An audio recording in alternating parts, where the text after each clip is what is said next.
Hi, this is Mark Waid, writer of Superman Birthright, and you're listening to Krypton Report. Up in the sky, look! It's a bird! It's a plane! It's the Krypton Report!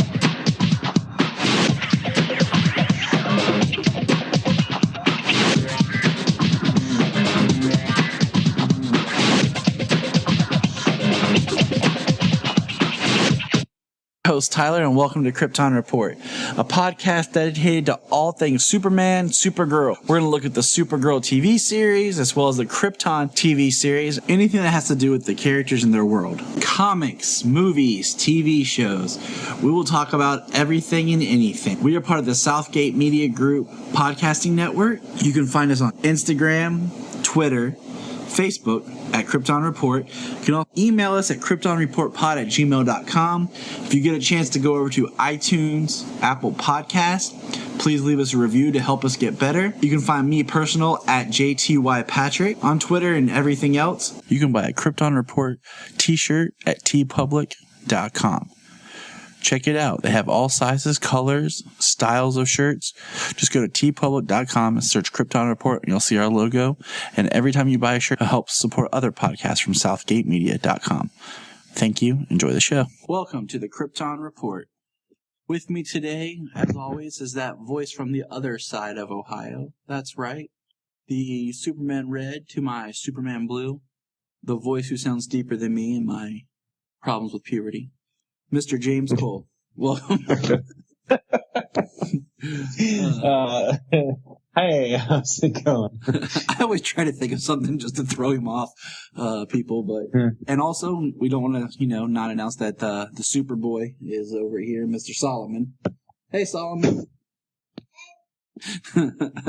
He's like, hey. So we're gonna dive right into the news here. Jumping off as we're recording this today. So we're catching up here. They announced Pennyworth on Epix, a Batman prequel series from the producers of Gotham that has nothing to do with the Alfred on Gotham. So I have really no desire for this. Yeah, it's not something I'm going to go out of my way to find. I can only think that the only way it would be interesting is kind of the Earth One or the Gotham style Alfred who got like a military past and stuff like that. Other than that, that would not be appealing. The only two ways, okay, is if it was completely tied into Gotham, where it was the Alfred of Gotham when he meets Thomas leading into the premiere of Gotham, The other way is if they cast Max Irons to play a young version of Jeremy Irons to be Alfred of the DC movies. That could be a little interesting, but that's probably not what we're going to see. So that's that. Speaking of Gotham got a season 5, and it's going to be the final season, and it's going to be a short season of 13 episodes and premiere mid-season. Okay. I'm cool with that, because if you remember, when Gotham season 1 debuted, it was only supposed to be like 13 episodes. And then it was doing so well, they ordered more. That's why they drug out that whole ogre story for like 3 or 4 episodes. Because they had to fill. And I'm just glad they got a season to kind of tie up their story. And with the way that they were talking about their idea for season 5, I'm hoping we get like some sort of a time jump. Or as you put it, it gives young Bruce the time to bulk up so he can actually look better when they start shooting. Yeah, he's definitely gonna, if he's supposed to don the cape and cowl by the end, he's got to beef up a tad. It'll give him a couple extra months to put in some work, and they definitely got to develop him to become that character in 13 episodes. Oh yeah. I completely agree. So I just think that's going to be interesting. But we got that. Let's see. We got the announcement that the DC Universe streaming service is going to be doing Doom Patrol, the series. I'm not really that versed on the Doom Patrol, so okay. It's gonna, as long as it spawns, which would make sense from the episode Doom Patrol that's gonna be on Titans. That just makes the most sense. Yeah, So, that's what I've heard. Is that it's supposed to be a spin-off, the same actors, the same characters that they're introducing in the Doom Patrol episode is supposed to be. It just makes the most sense.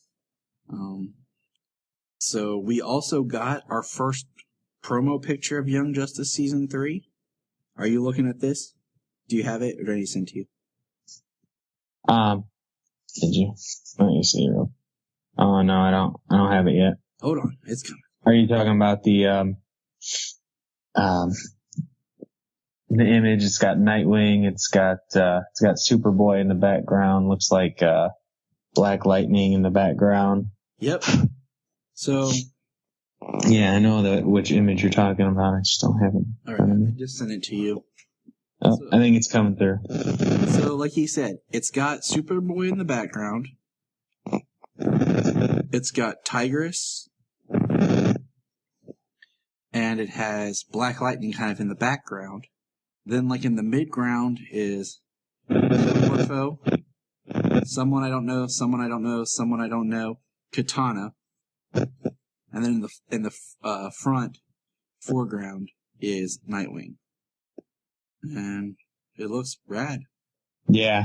Well, it's Young Justice, and anybody who's seen the first 2 seasons, they are eagerly anticipating the 3rd season coming out.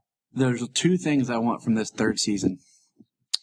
The first is I want Wally to come back based on my theory that he didn't die, he just got absorbed into the Speed Force. And 2, I want to continue where Darkseid's coming. Because that was so awesome. Spoilers, okay, people, spoilers. At the end of season 2, we find out that Darkseid was pulling all the strings. And also, quick side note here, was anyone else mad at the end of season 2 that Jay Garrick didn't go run with the Flashes? Why it had to be Wally? Young guy, got a lot to live for. Jay, old, already lived his life kind of thing. Just throwing that out there, okay? And then we got a 1-image shot of the Harley Quinn animated series. And it looks alright. Like, she's in a bar. And it looks like, if you look at it, she's on the bar. She looks like Harley from the current comics. And it looks like we have Clayface, King Shark, Killer Croc, Poison Ivy, Killer Frost, Kite Man, Condiment King, all hanging out in the bar, and someone's throwing a bottle at her face. So, it looks like it could be a cool series. I like Harley, but I'm more of a fan of the Harley Joker dynamic. Right. They've specified that this is an adult cartoon for Harley Quinn, so, you can expect plenty of crude humor, I'm assuming, and probably even some graphic violence, and that could lead to the history with the Joker, and which would be interesting because I find their dynamic more interesting than Harley by herself. I think Harley's a character that I prefer her paired with someone, whether it's Harley and the Joker or Harley and Ivy. I like the dynamic of her with someone. Yeah, I think actually her character works better having relationships to bounce off of people. Yep. That's just the way she works. So the next thing is quick rumor. We won't spend a lot of time, but supposedly the Man of Steel sequel is one of the 2020 movies, which we discussed last time. And then supposedly the other rumor is that Ben Affleck really wants to carry on being Batman. I hope and pray for both. So as do I, because 2020 sounds so far away till I think it's 2018, and then I'm like, dang. Right. That it's already May of 2018. Well, here's something really fast to put life in perspective. Man of Steel came out in 2013. BVS was officially announced in July of 2013. By the time that BVS was released, which was 3 years later, I had moved back from North Carolina. We had gotten pregnant, had our son, and he was a year old by the time that movie came out. That just kind of wow. When that movie was announced and casting, I was looking forward to it. I had no idea that this miracle child was coming.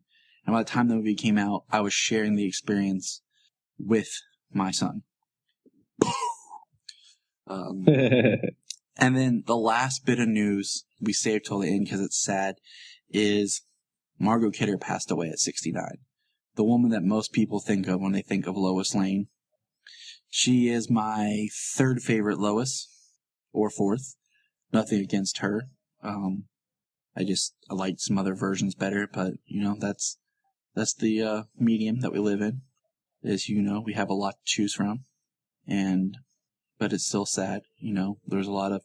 She was supposed to be at Motor City Con the next weekend in Detroit, and so it's just it's sad, for all the so close to us. Yeah, I know, so close. I actually was going to try to go, but life, because Tom Welling's going to be there, and I think Rosenbaum's going to be there now too. So now I'm going to cry.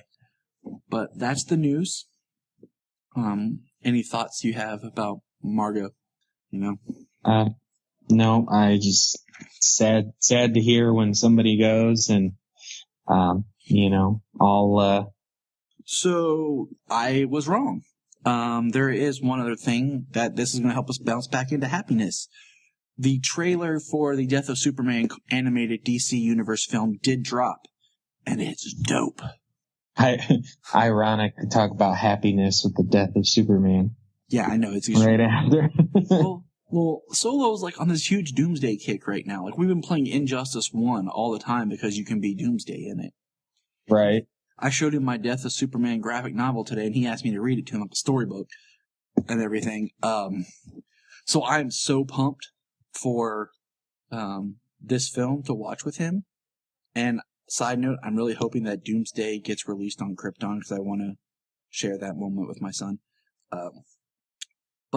So what are your thoughts on the trailer? Let's talk trailer. Talk trailer. Well, it looks really interesting. I'm intrigued by the whole concept of the trailer. It looks like Doomsday's crashing to Earth. It's possible from what they sound like. Looks like satellites, maybe stuff like that crashing with it. But it looks like the meteor that probably is carrying Doomsday is crashing to the Earth in present time. So it's a little different than him crashing here thousands of years ago and breaking his way out of the tomb and just going on a rampage. Lots of similarities. He's got a similar burial suit type deal. The on him. Suit. Yeah. I'm really liking the look of this trailer. I like that it shows there's a line in that the Justice League says he's already beaten a couple of us, and it shows the Justice League fighting him. So Batman says 3 members down and we just got here. Yes. That's how quickly he dropped them all. We're going to do, coming up in July, August area, we're going to do a Death of Superman preparation. We're going to, review the book, watch the Superman Doomed, and then, this, and I don't want to spend too much time talking about the Superman Doomed because we'll get there when we did, not Superman Doomsday, Superman Doomed was something else, my bad. Because there's things I don't want to say, but with this, I like that it's a 2-part film. I like that it's the Superman of continuity. So we're going to go back, James and I here, we're going to review Justice League War, Thrones of Atlantis, and Justice League vs. Teen Titans. And Superman does appear in Justice League Dark in one scene, but that's not enough for us to really review. So that's the continuity Superman. And yeah. So it's cool because we already have some emotional time with that particular Superman. So it's not just a fresh, new Superman character. One thing I am a little curious about is how the relationship of Lois Lane will play. Because as far as we know in the continuity, him and Wonder Woman have been together. Yeah. The one thing they did kind of show a hint at in Throne of Atlantis when Wonder Woman and Clark were out on a date. He pulled his hand back when Lois showed up. So they've kind of only hinted at something about it. Exactly. So it makes me like, is it going to be like an off-screen thing where, because I feel like Clark's going to reveal himself to be Superman to Lois in this. We saw that in a preview trailer during the thing that came out with Suicide Squad Hell to Pay. Another thing, what do you think of Rainn Wilson's voice as Lex? He sounds intelligent. Beyond that, I got to see how he plays the whole character. I agree, because Clancy Brown as Lex is burned into my brain forever. And there's been some people who have done Lex, and I'm like, okay. And there's some that have done Lex, and I'm like, no, I don't like this at all. And I'm a big Office fan. So, I think Rainn Wilson, I think of Dwight. But I really liked the couple lines of dialogue we got in the trailer. It sounded good, and this is our first time meeting the continuity Lex Luthor. Yes, it is. There's other continuity films, but they're more Batman-centric. There's a total of, hold on, I'm going to count them. 1, 2, 3, 4, 5, 6, 7, 8, 9. It looks like 9 from where I'm sitting. Continuity-based films. I could be off by 1 or something. I'm looking across the room, but there's quite a bit of them. Most of them since Justice League War has come out. So, well, the pattern they were doing was like 2 continuity films and then a one-off. And then this year it's the same pattern. We got Gotham by Gaslight. Man, I can't talk. Is the continuity film or the one-off, and then Hell to Pay and Death of Superman are the continuity films. So, yeah, which actually is kind of cool. Death of Superman being based off of an important story, but also being rolled into continuity. Which I like, and I also like that it's going to be a little bit different than the actual book, because, like in the book, because you have to deal with the continuity of the comics at the time and everything. We don't see a lot of the actual Justice League, like Booster Gold's there, and some of the other characters. Yeah, it's like the Justice League International or something like that at the time. Yeah, so having the core Justice League there is just, it's awesome. Yeah, something you've never seen before. But gonna be awesome. Can't wait. August 7th. I don't want to skip too much time, but man, let's get that, Yes, I'm eagerly waiting. All right, so now we're going to talk Supergirl of Two Minds. All right, here we go. This opens up with the mayor. Have we ever seen the mayor in Supergirl? I thought about No, not that I can recall. So that was a shocker. And then, going off my notes here, Brainy shows up and they don't recognize it's Brainy at first because he has an image inducer, and then Wen walks in and goes, image inducer? That's exactly like the kind of thing that I had said about the Titans, like with Starfire, that we had referenced before discussing the idea of an image inducer, which saves on looks, saves on production budget, because now you don't have to make Brainy look like Brainiac 5. So, yes, people, that could be something that ties into Titans. We'll see. But yay me for trying. Okay. So then we get Imra, who's all about killing, wants to kill Pestilence because she's going to be Blight, blah, blah, blah. Have we not talked about the Phantom Zone, people? Seriously, there's a Phantom Zone projector. Your villain runs to you, you shoot them with the projector, they're in the zone. That's how you can get rid of Doomsday easily. That's how you can get rid of the World Killers. Just lock them in the Phantom Zone. But I know that Supergirl, it's all about saving them, saving their mind. You know, I got that. But seriously, just put them in the zone, okay? Yeah. Like any prison, I guess, even an interdimensional prison, they always find a way out. I guess. I guess. But we get Sam. This is weird. Like, I don't know how I feel about this, but I guess when Sam turns into Rain, like, her mind goes to another place. But now she's having, like, memories of it. So how did she not have any memories or anything from before? It's kind of weird that it's in some sort of, like, weird spiritual plane or something that her mind is in. I mean, I could only think of maybe, like, it was more hidden from her. Like, she wasn't prepared or knew enough to actually, like, remember and experience what happens there. I guess. I mean, when Rain could take her place, I mean, she could be there basically, like, blacked out there. True. You know? I mean, that's my only headcanon for it. So, we also get Lena's trying to help Sam. You know, she's trying to figure out the triggers that set her off into turning into Rain. And I was thinking, like, did she have triggers before? I thought it was just where she was slowly becoming Rain full-time after Rain was quote-unquote activated in her. Because I thought about, remember early on, like, supposedly Sam can't be hurt when she's not Rain.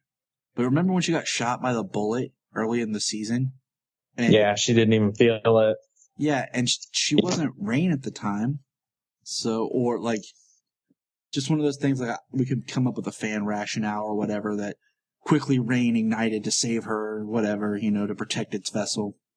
Okay, but it's just one of those things I was thinking about. Yeah, that's about it. You know, they talk about the transfusion and the cure, and I'm like, okay, like, it's super science, I get it.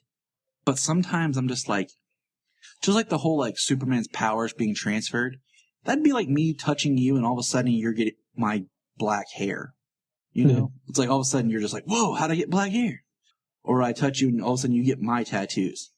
Things don't work like that, you know? Like, so it's kind of annoying when they talk about, like, the genes and everything as if it can be like, a transfusion could cure her.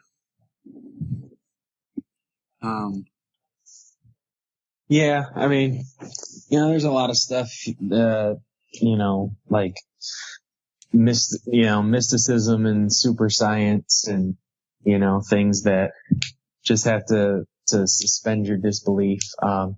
And, you know, something that Lena might be thinking, perhaps, you know, as, say, a cure or something, you know, it's still beyond what she knows or understands. That she might think she's trying to do something, but it wouldn't work. Now, are all the world killers Kryptonian based? Because we know Rain is. But, like, we saw just the one ship get sent?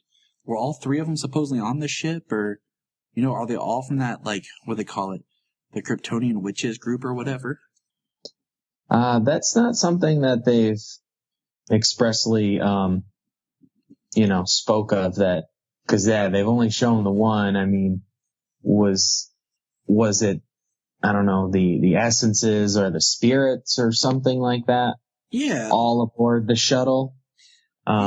So maybe I'm kind of, interested. Like, once again, I would really like to watch the show straight through. I get tired of the breaks because there's little details and stuff like that you forget or you lose track of. Yeah. And this year's schedule has been so messed up. Like, yeah, it's weird. It's weird. Yeah. I can't, that's why I'm glad that CW has that deal with Netflix. So that a week after the shows are done, can watch them straight through from beginning to end. Exactly. Because I still gotta go back. There's an episode or two I missed of Legends I need to go watch. I might do that tomorrow. Now, Okay, were you ever a big Batman Beyond fan?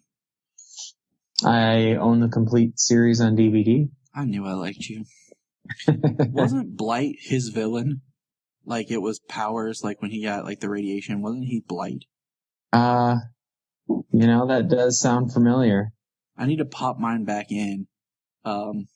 Which reminds me, side note, tangent here. I was looking on Netflix. If you look, there is no DC content on Netflix other than the CW shows.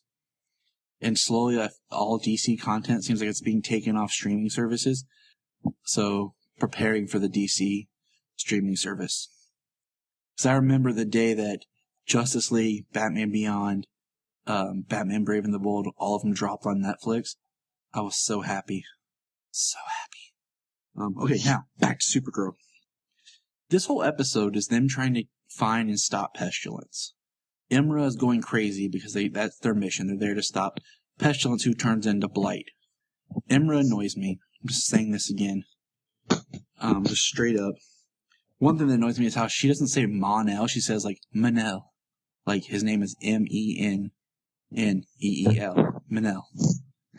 Well, since they gave her a purpose, since they came back from break, she's actually gotten to do something, even though, she's just basically driven by her emotion, which she says that she can separate from, but she's purely driven by her emotion. But at least she's got something to do at this point, whereas before, she was just there and annoying.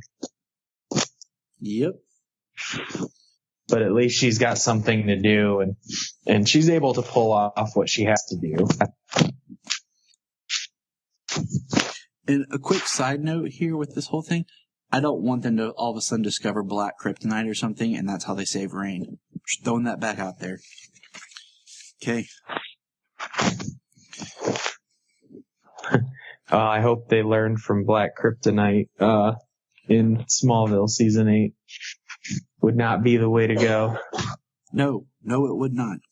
Now, we do see that Pestilence, which is such an interesting, if you think about it, we have Purity, Pestilence, and Reign. Okay, one of them doesn't feel like it belongs. Like, I just feel like those are some interesting names.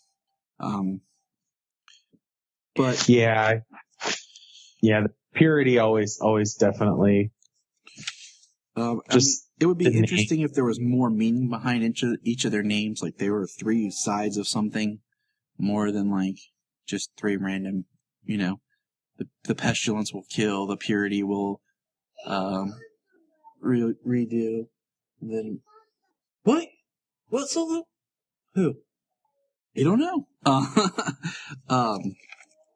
So Pestilence infected this area. We find out that she infected Gwen and Alex because they start getting a nosebleed, and the Legion has a cure, but technically the cure is only for Blight, which she hasn't turned into yet, so their antidote cure doesn't work. So they have to get DNA. Yeah, they need to modify it.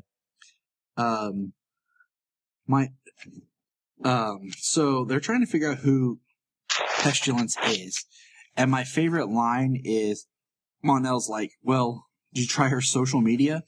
And Brain's like, social media? He's like, yeah, millennials. It was this trend of letting everyone know what you were doing. It didn't stay around.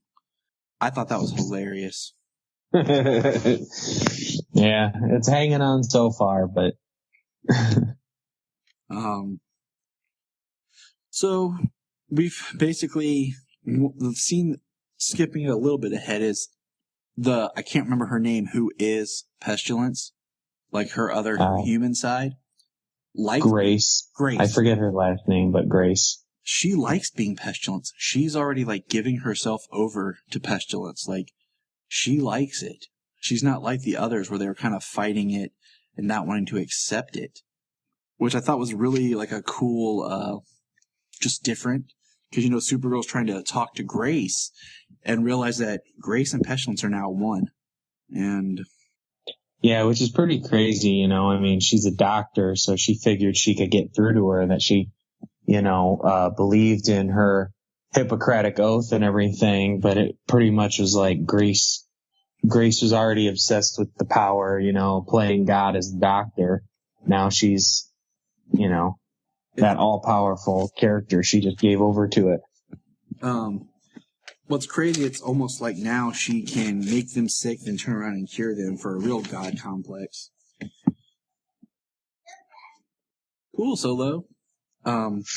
So basically, they square off, and they get what they need to cure everyone from pestilence. Great. And then it ends where my notes say that Supergirl finds out that Sam is Rain. I think that's correct. I got 2 weeks worth of notes. Yeah. They locate where they locate like the signals from pestilence and purity heading to L-Court. And so they follow them to the destination, or they intercept them at the destination and find out that Lena has Sam locked up and being experimented on, and find out that Sam is Rain, which is a pretty cool shot of, there's Supergirl, Mon-El, John, and somebody else there. The only thing was John was still Hank Henshaw. He wasn't Martian Manhunter at the time when they showed up. Yeah, they got to save on that budget money. Yeah. They're like, yeah, we can't. But they're like, we can't do this just yet. What do you? Yeah, Doomsday. Right. That's right, Solomon. Need to get that whole multiverse line and make the Doomsday action figure. Yes. I know. I want the Superman Doomed, just side note, because I thought that was a cool storyline. I have that book. It's great. I like it.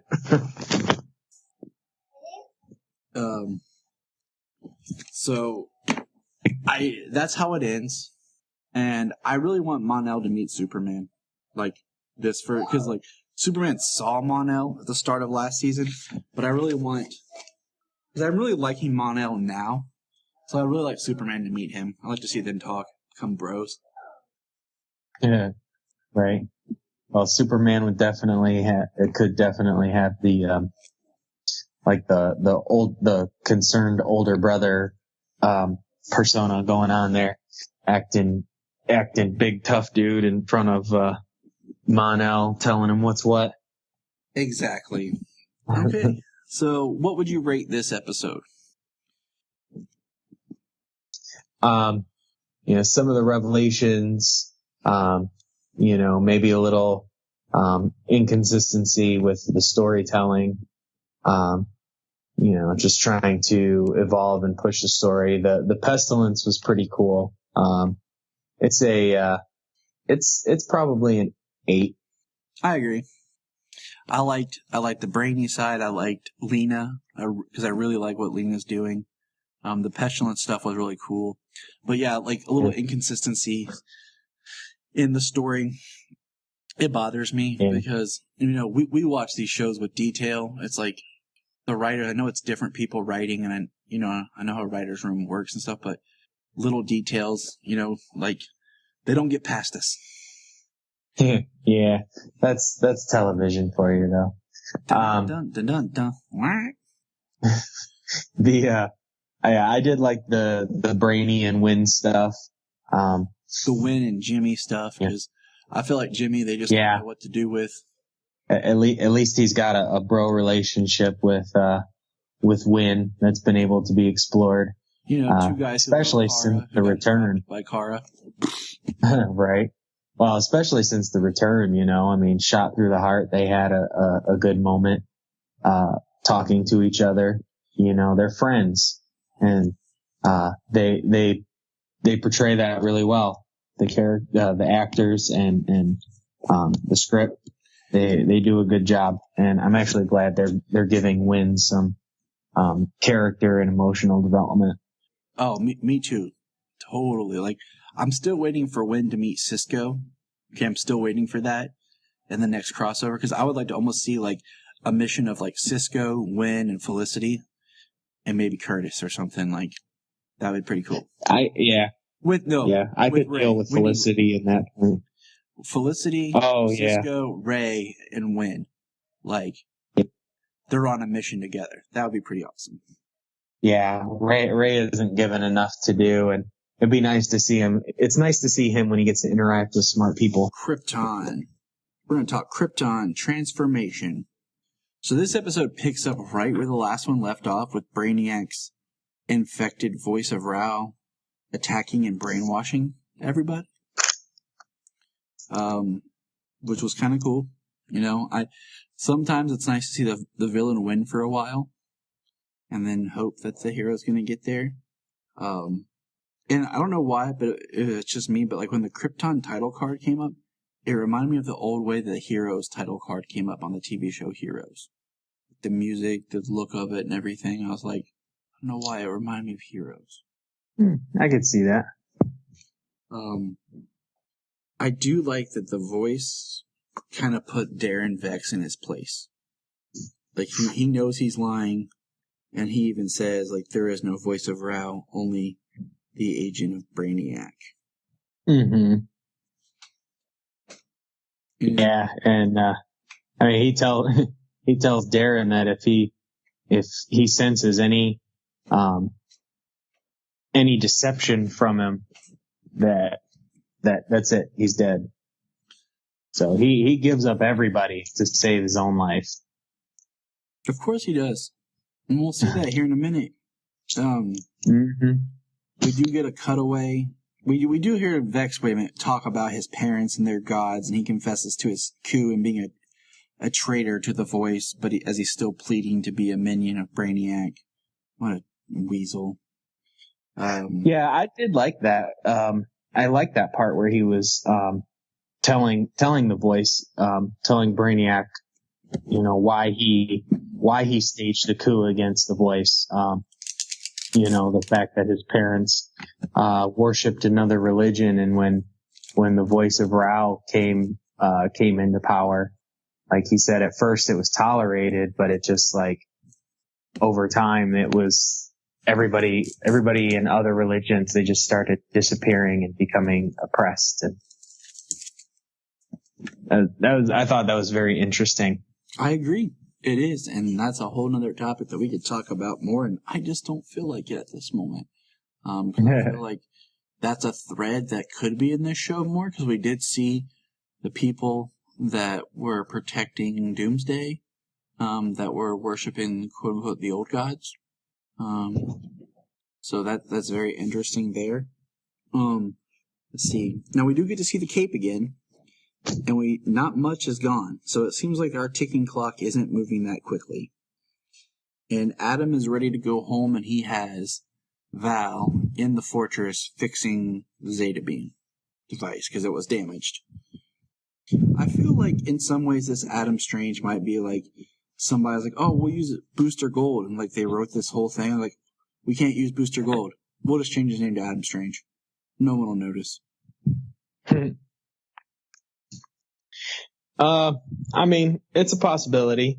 You know, the Zeta Beam device is something that is Adam Strange specific that I'm aware of, but I mean, time travel, you know, it's very that could be a complicated thing to write. So to change it from one character to another, it's like, is that easy? I mean, as long as the show is in development, who knows, right? Exactly. I mean, we know that originally in Supergirl, and if you watch the pilot, it's pretty evident that Hank Henshaw was Hank Henshaw.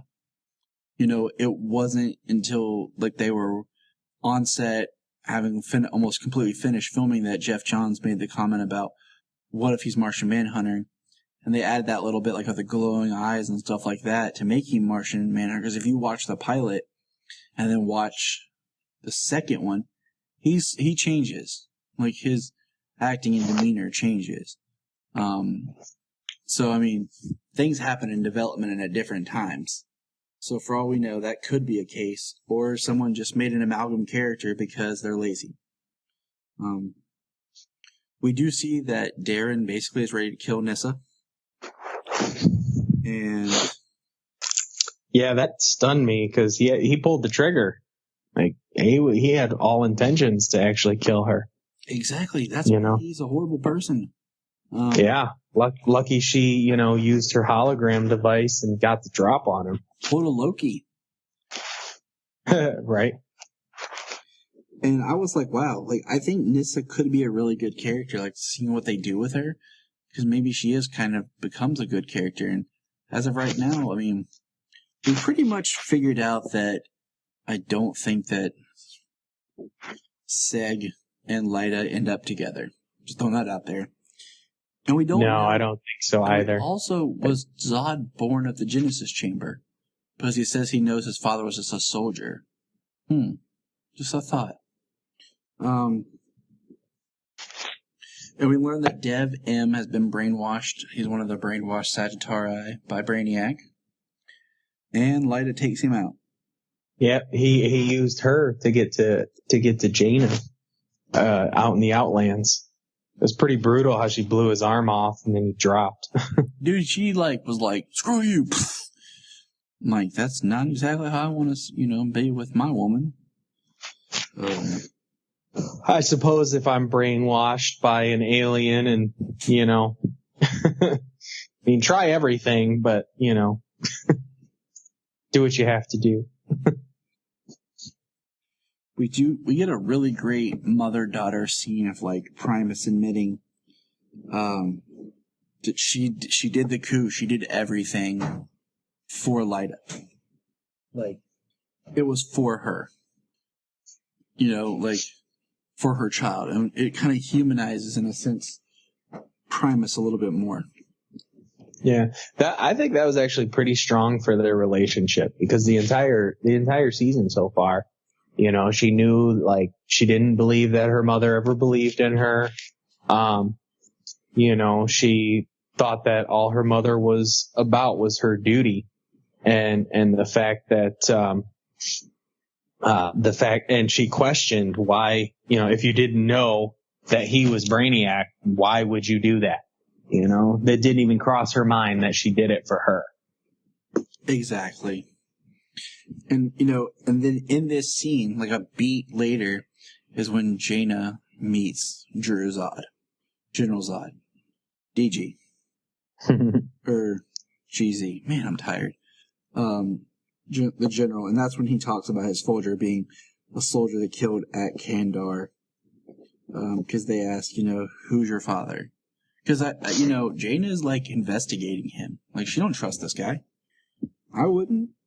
And then we get the line a little bit later. I nearly castrated myself.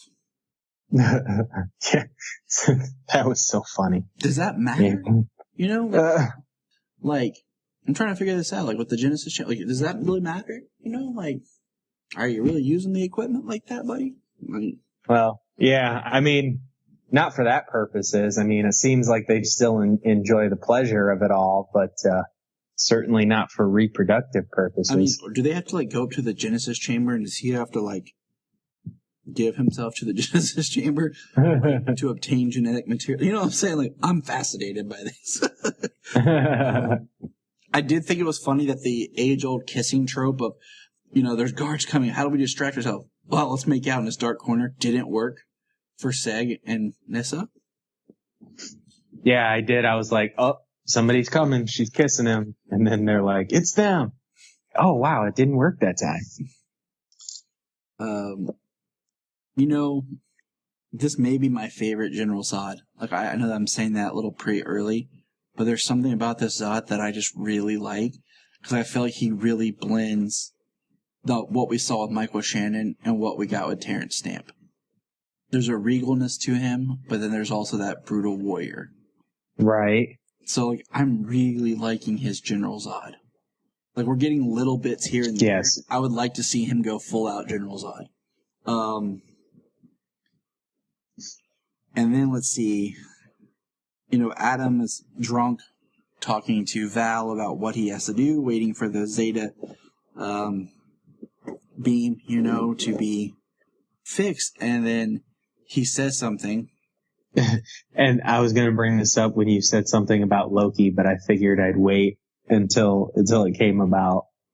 I was like, oh my God, it was Thor. They went back to Thor Ragnarok to Korg when he chases after Loki and he says, piss off, Ghost. My favorite part of Ragnarok, by the way. Oh, my favorite. Get help. Please tell me we're not doing get help. Help! Help! Yeah. Or rather, my favorite joke in Thor Ragnarok goes after Loki, and Thor is talking to him, and he's gone too. And it's long after he's gone. Piss off, Ghost! He even kicks at the wall. I like that movie. I mean, that's a whole nother segue, but we'll talk about that later. But I enjoyed it.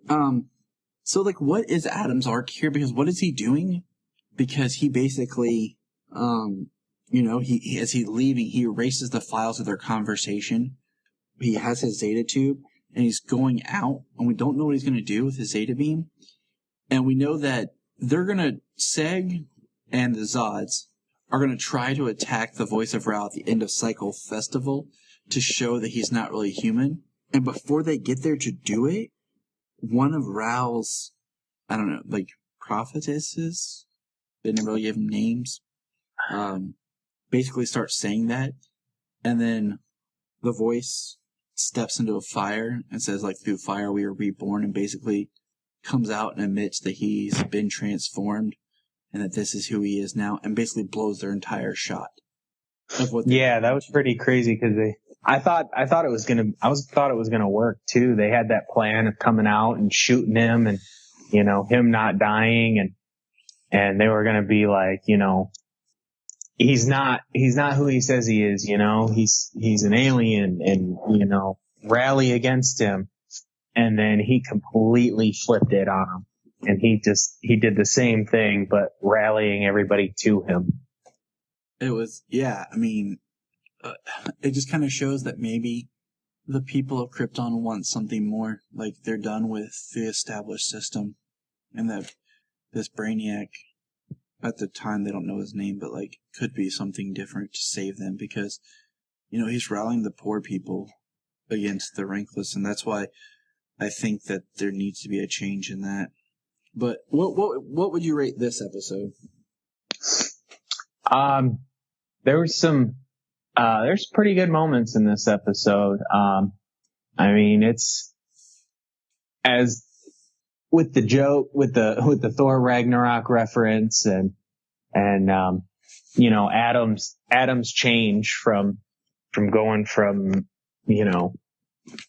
being sorry for himself, feeling that he wasn't a hero, to being determined to do what it takes to make sure that Superman it comes about, actually making that his mission, and in the episode there, Seg had this part where he rallied everybody together. Nyssa, Lyta was arguing with Nyssa, not being able to trust her. Obviously General Zod, he's got his own agenda, but Seg just, he yells and that's it. He says, this is what's going on. This is what we're doing. Nothing you guys have to say. Everybody's on the same side right now. So, this episode's a strong episode. It's a good 8.5 again for me. I would have to go with an 8. So we're right there. But all right, man. That wraps up this episode of Krypton. You can find us on Instagram, Twitter, Facebook at Krypton Report. You can also email us at kryptonreportpod@gmail.com. If you get a chance to go over to iTunes, please leave us a review to help us get better. If you're an Amazon shopper, just remember you can go to southgatemediagroup.com. There's a portal, log into Amazon, and you'll shop into your account just regular, but it also helps keep all the podcasts on and helps keep Southgate running. remember, look up in the sky.